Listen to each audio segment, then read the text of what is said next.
Welcome back, brothers and sisters, to Genesis. We're finishing off the last part of Noah today. So last time we went through the beginning of this part about Noah and the flood. And so basically Yahusha chose Noah because he was obedient and had the right clean behavior compared to all the wickedness that was going on back then, before the flood. And then he got chosen to make the ark, and all the animals and his family went with him. We got up to about where Yahusha closed, about here, where Yahusha shut the door. So we'll continue on from there. Alright. You want to start reading? And in the 600th year of Noah's life, the foundations of the earth cracked open, releasing every mighty fountain of water from the deep. As the hard canopy of water surrounding the atmosphere of the earth collapsed, sending a mighty deluge for 40 days and nights as Yahuwah had promised. So remember back then they had there was a big canopy, canopy, like a big bubble kind of thing of water around the earth, and that was helping the earth, and that made it healthier and safer. But now it's collapsed the whole thing, and that's how also the flood happened. And there's some photos. See there's the canopy around the earth.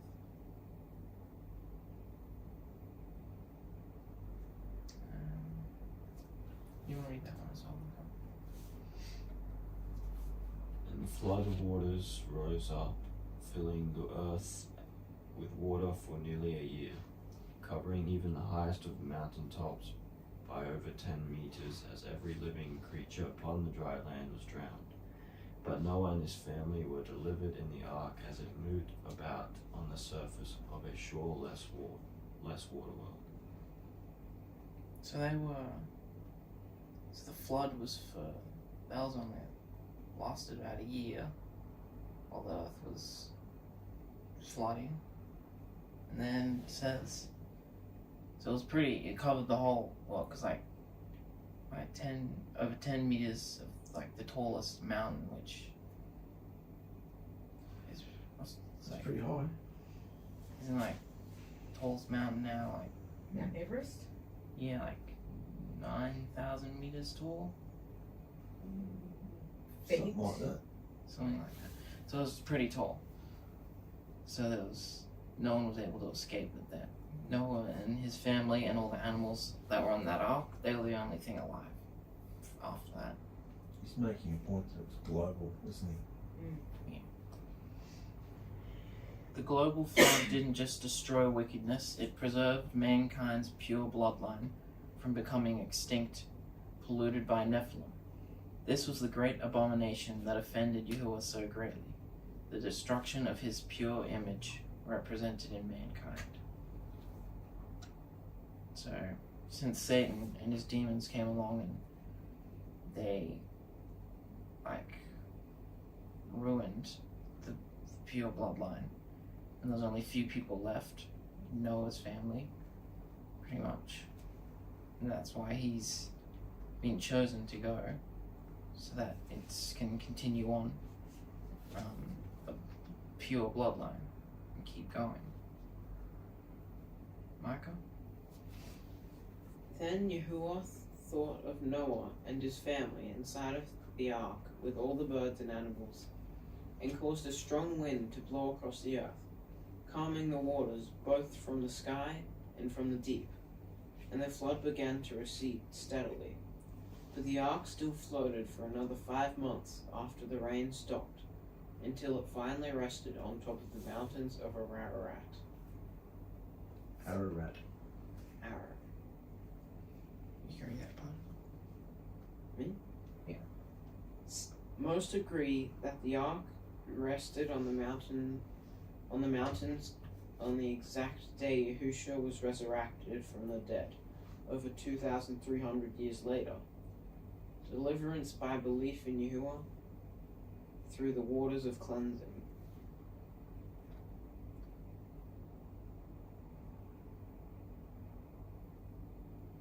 Finish that. 3 months later, the tops of the mountains became visible again, and after another 40 days, Noah finally opened the window of his great vessel and sent out a raven.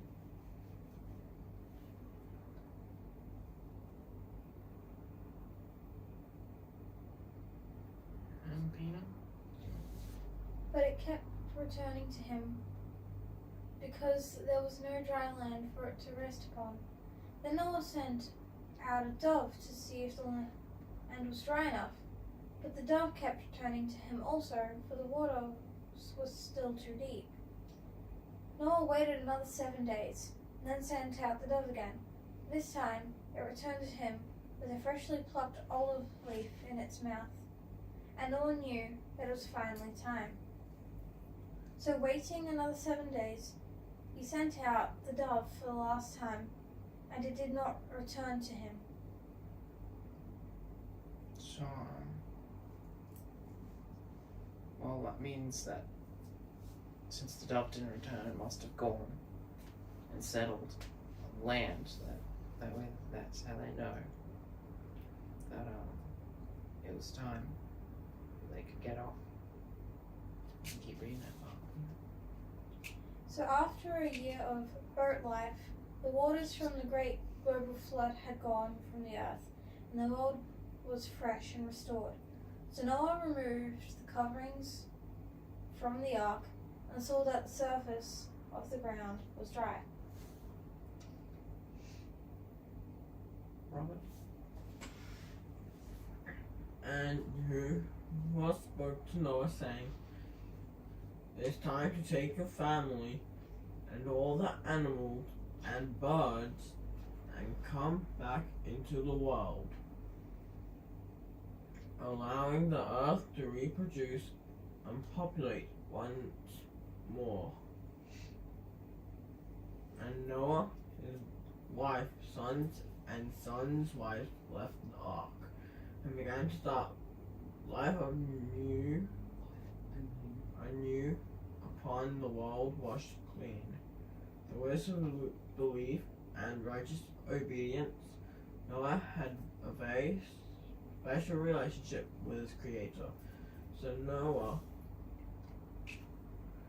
made a small platform out of stones, altar, and sacrificed one of every clean beast and bird.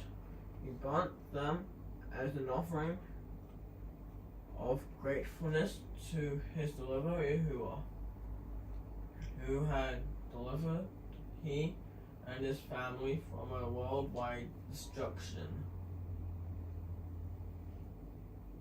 So, because of Noah, because of his belief and his behavior and obedience, how he did everything that he was taught and was told to do by Yahushua.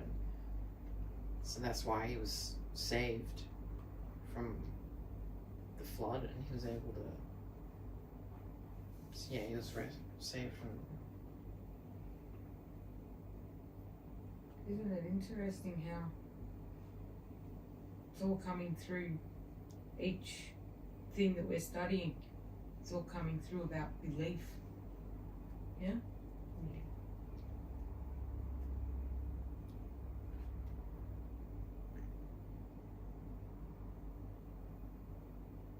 I think that's where Noah's Ark was. We can still see it today.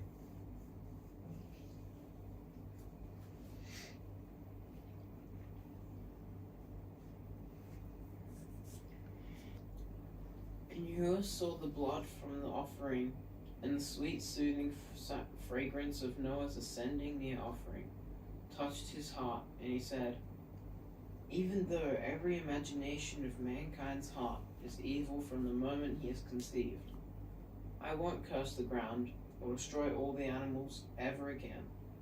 For as long as the earth remains, so will all the days and seasons, summer, winter, seed time, harvest, and the 7-day cycle will continue in my perfect order. Then Yahuwah spoke blessings of instruction and encouragement over Noah and his family. Go and have lots of sons and daughters, and fill the earth again. Every clean animal and bird, and creature and fish, now fears and dreads you, for I have given them all over to you as your food, just as I gave you the green plants to eat before. So now they before they didn't really eat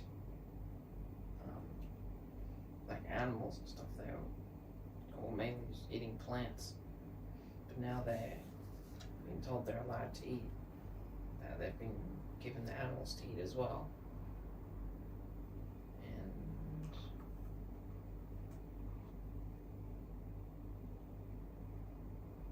Luke, are you?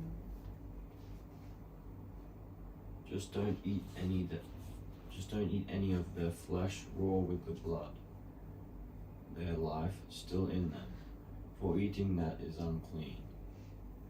All life is indeed very important, but none so valuable as the blood of mankind, for in my image you were created. So if anyone murders another, I demand that person's life in exchange. And today I raise up my blood covenant of deliverance with you, Noah, and all your descendants, all the generations to come, and with every animal, bird, fish, and creepy creature that I you will never again destroy all life on this planet with a flood. And here is the outward sign of that promise. The rainbow in the clouds. Every time I see that rainbow in the sky, I'll remember my blood covenant with you, Noah, and with every living creature. For your behavior has made you the mediator of this covenant between me and you. So he's given them a sign now that he's not gonna destroy the world again with a flood, that is. And it's saying that they have to eat, so pretty much they have to eat the flesh of the animals cooked and not with the blood. They're not allowed to eat the blood because it's unclean, because it's the life is in the blood. So,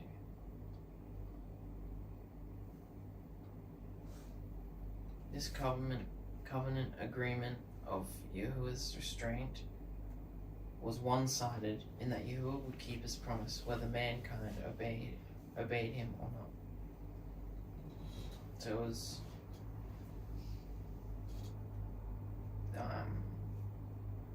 Yahushua was still he made this promise even though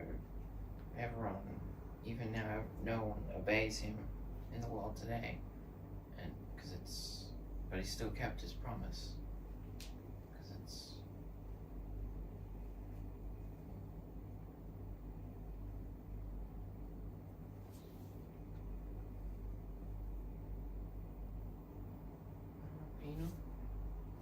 Blood. Even though every living creature was okay for food, mankind could not eat the blood from an animal. The reason? The blood is where the life is. Blood was only to be used for sacrifice, never for human consumption. For blood, the seat of life, was simply too set apart, divinely radioactive, for mankind to be allowed to partake of it. And we see that the importance of blood is carried over from animals to humans. For murder, the taking of human blood is specifically forbidden. Notice that Yahuwah hands the duty of dealing out justice for the murder of a human over to mankind now, Previously, he dealt with it himself, and he dealt with it very differently, because now we see that a man who kills another man is to be himself killed by other men. Remember the penalty for murder when Cain killed his brother Abel? It was banishment from the presence of Yahuwah, who even went so far as to place a sign over Cain so that others would not be tempted to take matters into their own hands and harm Cain. Mere separation from Yahuwah was sufficient punishment. But now, justice was to be served. So that's all for the rest of that chapter. So it had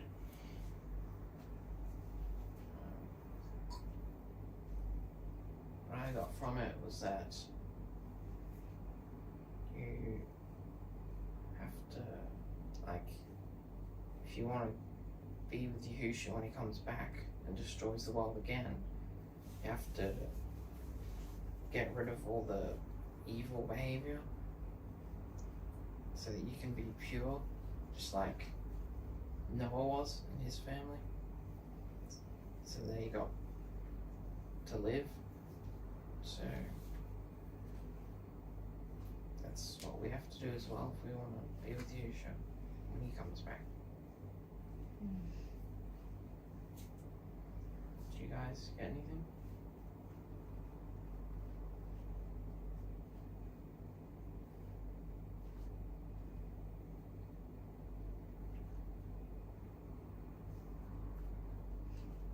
Dana?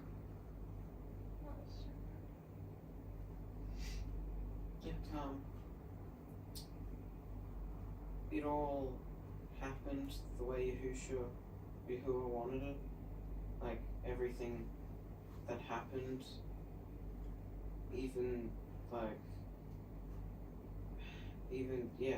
everything happens the way Yahuwah wants things to be done, and no one can change it.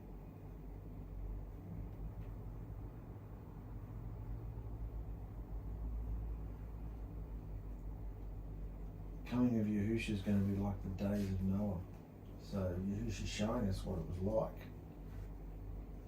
during the days of Noah.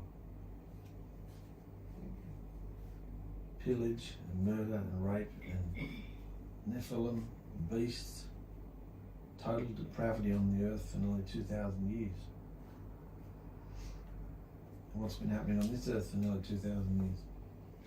Exact same thing. That same thing. And Noah and his family were delivered.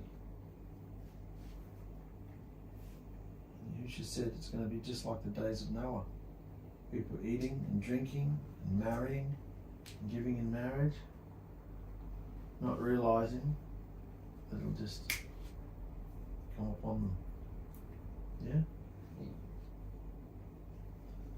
So it's very close. You can see all the things happening in the world. In the midst of all this insanity, Noah decides to build a boat. How mocked and ridiculed would he have been? They'd never even seen rain before. And you're building a boat. You're nowhere near the water. You're an idiot. And he believed. It took him 100 years to build it. They weren't laughing when the rain came though, were they? No. Does this strengthen you all? I mean, it's the same creator, same Elohim Yahuwah that we worship now, isn't it? He says something is going to happen, and it happens. A message the other night was talking about the sea of glass, remember? The fire, that he destroyed the earth with water the first time, and he's going to destroy it with fire. So whenever we see the rainbow, what do you think of? His promise. Yeah. Yahushua's rainbow. So, very, very exciting to see that in his time, Noah was the only one standing as a representative for Yahuwah. The only one being a priest in his community, his home. Yeah? And that's what we're called to be. Like he was. Because fire is a coming. Yeah? So. Good, Joe. Very interesting. Thank you for watching, brothers and sisters. See you next week. Right.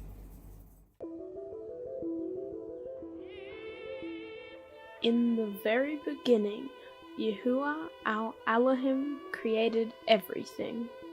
The dimensions, the universe, the earth, all things seen and unseen. And Yahuwah saw that the earth had become an unshaped emptiness of doom and gloom. So he hovered over its surface like a gentle breeze and said, Light. And the vibration and frequency of his living word cut through the darkness of the planet, filling it with the radiance of his goodness and esteem.